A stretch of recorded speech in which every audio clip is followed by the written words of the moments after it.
Oro po ito, magandang hapon po sa inyo. Yes, sir. Good afternoon po, sir. Ano po talaga nangyari? Bakit po uminit ang ulot? Nasapak niyo po yung sheriff, ma'am. Okay, sir. Allow me to explain. Go ahead, please. Go ahead, sir, please. Sir, yes, sir. Kasi ganito yung nangyari, sir. Alam ko na mayroong writ of demolition na i-execute. Ngayon, alam ko na ngayon yun mangyayari ngayong araw na ito.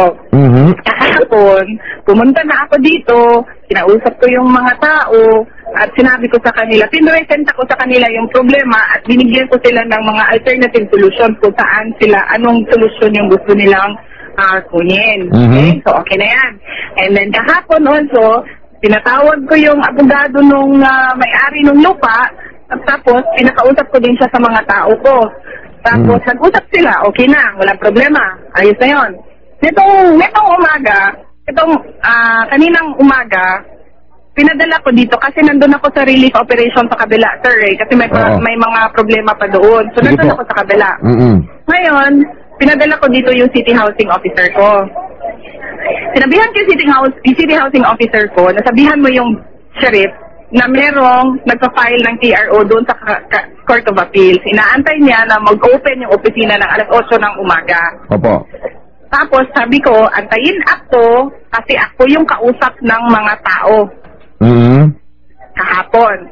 So sabi ko, bigyan niyo ako ng 2 oras. Hanggang alas 11. Kung alas 11, kung nandito na ako, walang problema. At saka kung nandyan yung TRO ng by 11, wala na tayong pag-uusapan. Kung wala pa lahat, hanggang alas 11 lang. Okay, tapos, hindi siya na-control ng aking city housing officer. Tinuloy niya yung kanyang demolition. Ang ginamit niya ng mga tao na alam, kilala namin lahat ng tao dito sa Davao yung mga tao na nagrarayot-rayot dito sa lugar na ito, binayaran nila para mag-demolition. So, ang nangyari, kasi tinuloy-tuloy niya, nagkagulo, nagrayot nga. Nagrayot. Nasugatan yung isang pulis ko. Yung isang pulis ko, nandun sa ospital. Yung mga tao sa loob, 4 yung sugatan. Yung mga tao sa labas, 2 ata yung sugatan. Kasi tinuloy-tuloy niya. Mayor, nakarating ho ba doon sa sheriff na ito talaga yung impormasyon ninyo na i-hold muna yung demolition? Yes, sir. Yes, sir. Nag-usap kami ng nag-uusap kami nung city housing officer ko, sir, habang nandun ako sa kabila, habang papunta din ako din, usap kami. Sabi ko, sabihin mo sa kanya, alas 11 lang. Sinasabi niya, hindi daw siya maniniwala. Maniniwala lang daw siya sa judge.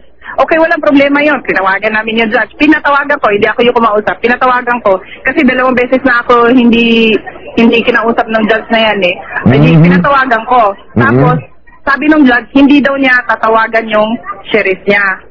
Okay, sige. Walang problema yon. Trabaho mo naman yan. Okay lang yan. Sige. So, sabi ko na naman sa city housing officer ko, sabihin mo sa kanya, antayin nyo ako.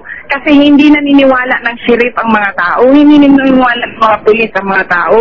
Kasi ako yung kausap nila. Pagdating ko dito, sir, nagrarayot pa rin sila. Nung pagdating ko, napatigil ko yung mga tao, napatigil ko yung riot, na-segregate ko yung mga tao na magde-demolish at yung mga nasa loob, pinalayo ko sila, pinatawag ko siya. Nung nakita ko siya, doon na ako na, wala na. Hindi ko na alam. Oo, pero Bilim na yung paningin ko. Mukhang naunahan po ng galit po nyo, Mayor, pero nakita ho namin kasi dito sa video, pinapanood namin na hindi nyo muna yata kinausap yung sheriff, sinuntok nyo kaagad. Para bang inilagay nyo sa sariling kamay nyo yung batas, Mayor? Hindi ko nilalagay sa sir. Alam mo, sir, kung ikaw nandito sa posisyon ko at ganito kalaki yung problema mo, nagrarayot yung mga tao na pwede namang hindi, diba? Pwede namang hindi. At dahil lang isang tao, ayaw niya magbigay ng 2 oras, mabubuisit ka din, sir. Naintindihan ko yung kalagayan nyo, Mayor. Naintindihan ho namin yung kalagayan nyo sa galit ho ninyo, Pero, yun nga ang impression ng taong bayan, para bang nilagay nyo sa kamay nyo kagad ang batas na hindi nyo muna kinausap, wala bang ibang paraan po na makontrol po yun na hindi kayo nanakit ng tao? Sir, ano ka ba? Kinausap siya nga tinawagan niya siya, diba? Ano sabi niya?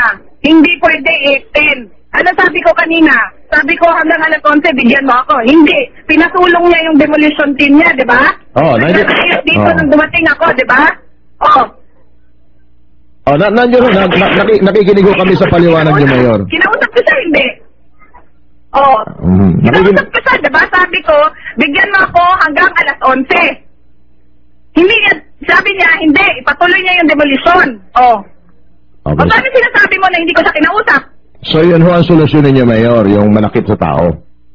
Ano hindi ko sa, alam mo, you know what? Mag-mayor ka muna bago mo ako pasapin.